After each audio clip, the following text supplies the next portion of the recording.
Frank. I imagine France was buzzing after that impressive victory against Argentina.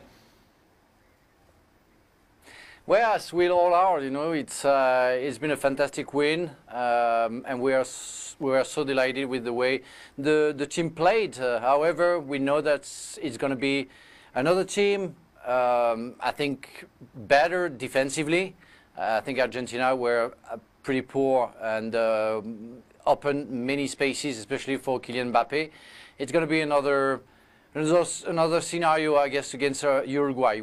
I think France and the team has to respect that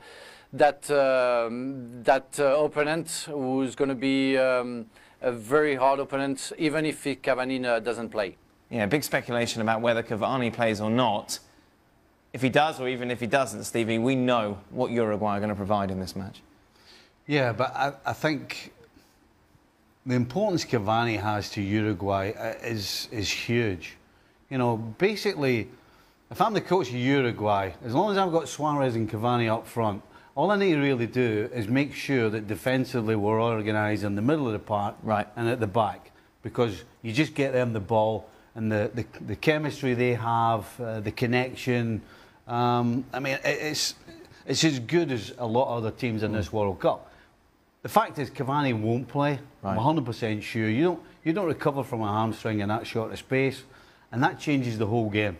I mean, who are they going to get up front who's anywhere close to Cavani? Well, the truth is, they don't have anybody.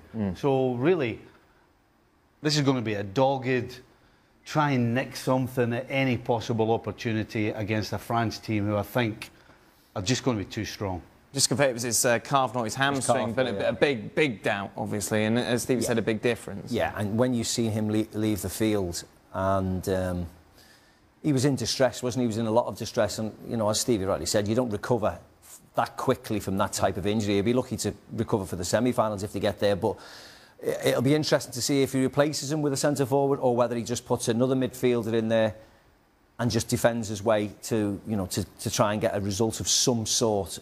Defensively, we know they're very, very strong. You know, Godin, Jimenez are great, and they'll do their job. It's just whether the five in midfield can be organised and can stop this rampant French team. France will have the majority of the ball. Luis Suarez might be a lone figure. You know, I still expect a French victory. What sort of game should we expect, Sean? It'll be a very tight and cagey affair, and I think that's because of the injury of Cavani. I think Stuani comes in. He did that. He came in during qualifiers, and they played a 4-4-1-1, but heavily defensive. Even in a qualifying campaign where they were there or sitting in the top two pretty much all campaign. They defend, and you've seen at times during the course of this tournament that this is a Uruguay team who are happy to sit back, who are very patient defensively. I think more than anything, this is a huge opportunity for Luis Suarez. And as much as he didn't have a great domestic campaign, I don't think we've seen the best of Luis Suarez this tournament either. But now with Cavani being out, he is the person that naturally this team turns to for leadership, for direction, and I hope he responds. He certainly has got the talent to respond, though it's not been on show.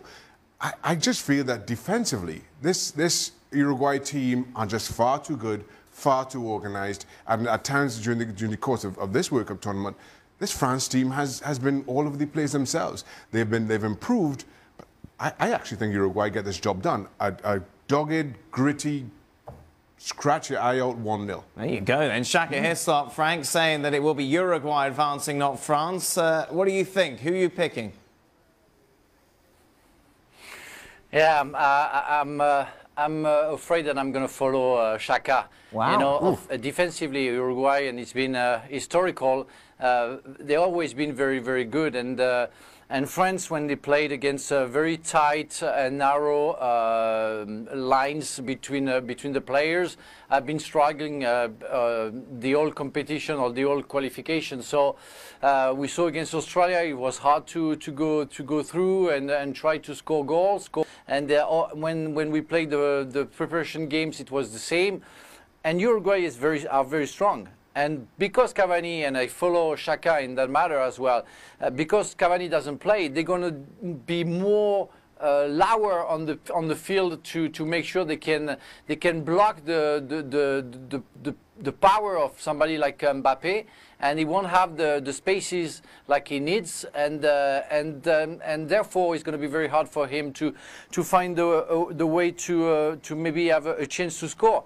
And in the same way, they're going to play counter-attack, Uruguay, and they're going to be patient just to score maybe the one goal, as Shaka said, to make sure they're going to win. It's going to be hard. You know, we all see France winning, like we saw France struggling against Argentina, and it didn't work. It didn't work that way. And I think we forgot that Uruguay is a very strong team, hard to move and to mess up with.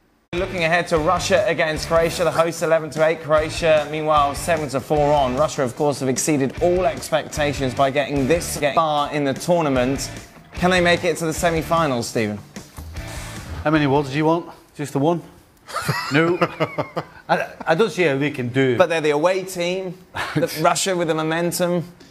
They got the crowd behind them, but listen, on the field of play, you can't come up with a real good, solid reason why Russia are going to beat Croatia. I mean, take away the fact they're at home. After that, there's nothing else, because Croatia are way better. How Russia beat Spain is beyond me. Well, that's the thing, though, isn't it? We're all sat here and saying Spain are going to go for it. I still don't believe that happened. I still don't. It has to take Croatia playing really, really badly not to win this game. Spain were awful, weren't they? Yes. Yeah. I think out of all the quarter-final ties, this is the one which is for me personally, which is a big gap between the two teams. Right. And quality in the Croatian side, regardless of the fact that Russia are at home and they've got the crowd behind them. I think Russia's World Cup final was against Spain. They've beat them. They've celebrated wildly. I can't see them beating Croatia if Croatia turn up and play. For me, the only way Russia win this is by doing exactly as they did against Spain, sitting back and wait for penalties. The trouble is, I just think Croatia far more direct, far too good.